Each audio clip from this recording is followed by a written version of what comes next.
नमस्कार, RJ रोहिका Sharma channel में आप सभी का स्वागत है। तो आज की हमारी कहानी का नाम है गरीब की हाय, जिसके लेखक हैं मुंशी प्रेमचंद्र जी। और यह इसका भाग 2 है।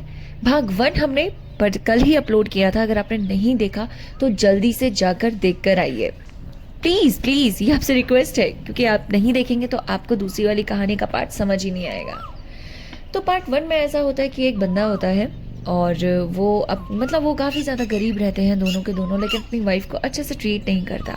अब उसकी वाइफ के मन में ना एक डर रहता है कि मैंने दूसरी लेडी को भी अच्छे से ट्रीट नहीं किया तो हो सकता है मुझे भी ऐसी ही मौत मिले, और इसी डर की वजह से वो बेचारी एक दिन मर जाती है। अब जो आदमी होता है वो सोचता है, अरे मेरी ज़्यादा उम्र ही कहाँ हुई है, अभी तो मैं सिर्फ 50 बरस का हूँ। 50 बरस में यूं ही मुझे लड़कियां जवान जवान कमसन मिल जाएंगी। लेकिन बेचारे की बीवी तक का जो लाश पड़ी है ना, उसको भी उठाने कोई नहीं आता। तो चलिए अब कहानी आगे से शुरू करते हैं। फिर से रिक्वेस्ट कर रही हूँ, जल्दी से जाके पार्ट 1 को देख के आओ, तभी पार्ट 2 अच्छा लगेगा। चलिए। शव के साथ जाने की संख्या कुछ भी ना थी। एक स्वयं मुंशी जी, दूसरे उनके पुत्र रत्न राम गुलाम जी। इस बेइज्जती से मूंगा की लाश भी नहीं उठाई। मूंगा ने पत्नी की जान लेकर भी मुंशी जी का पिंड ना छोड़ा। उनके घर में, उनके मन में हर घड़ी मूंगा की मूर्ति विराजमान रहती थी। कहीं रहते उनका ध्यान इसी ओर रहा करता था। यदि दिल बहलाव का कोई उपाय होता तो शायद वह इतने बेचैन न होते, पर गांव का एक पुतला भी उनके दरवाजे की ओर ना झांकता था।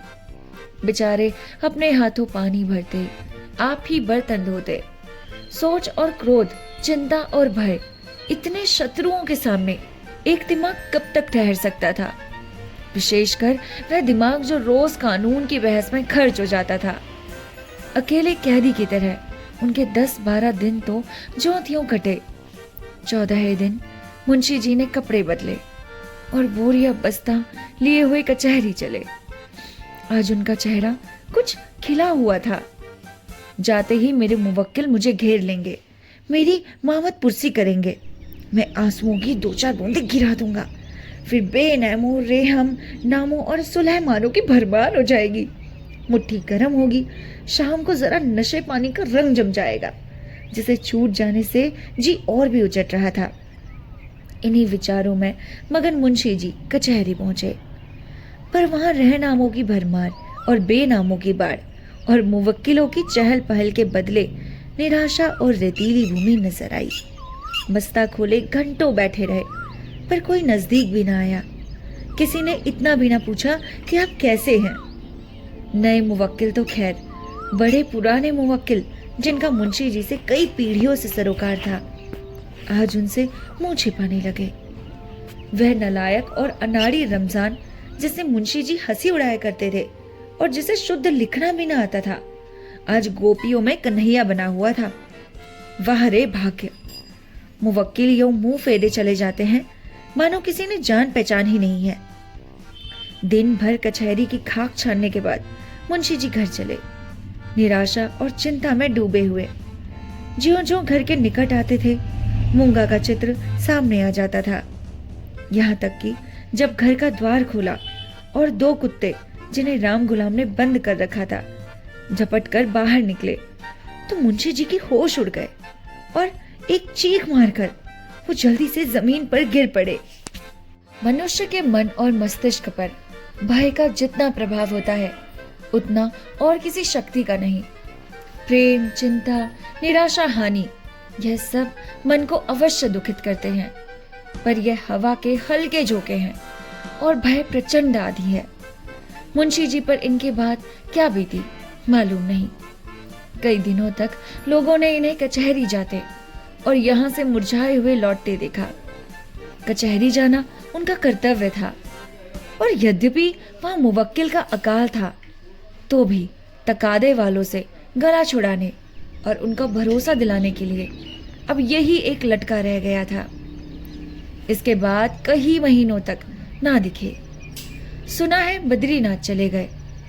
एक दिन गांव में एक साधु आया, बभूत रमाए, लंबी जटाएं, हाथ में कमंडल। उसका चेहरा मुंशी जी राम सेवक से बहुत मिलता जुलता था।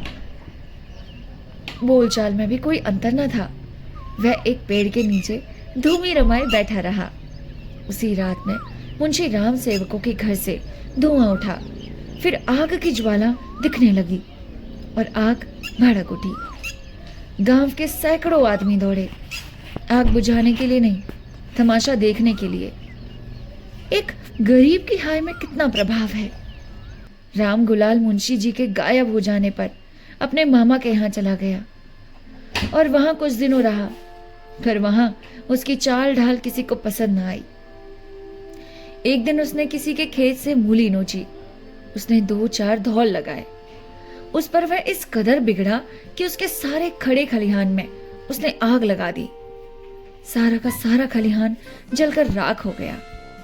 हजारों रुपए का नुकसान हो गया। पुलिस ने तहकीकात की, राम गुलाल पकड़ा गया। इसी अपराध में वह चनार के रिफॉर्मेटरी स्कूल में मौजूद है। और इसी के साथ हमारी ये कहानी खत्म होती है। आपको ये कहानी कैसी लगी हमें कमेंट करके जरूर बताइएगा। मिलते हैं आपसे नेक्स्ट कहानी के साथ। तब तक के लिए नमस्कार और हमारे चैनल को सब्सक्राइब कीजिएगा।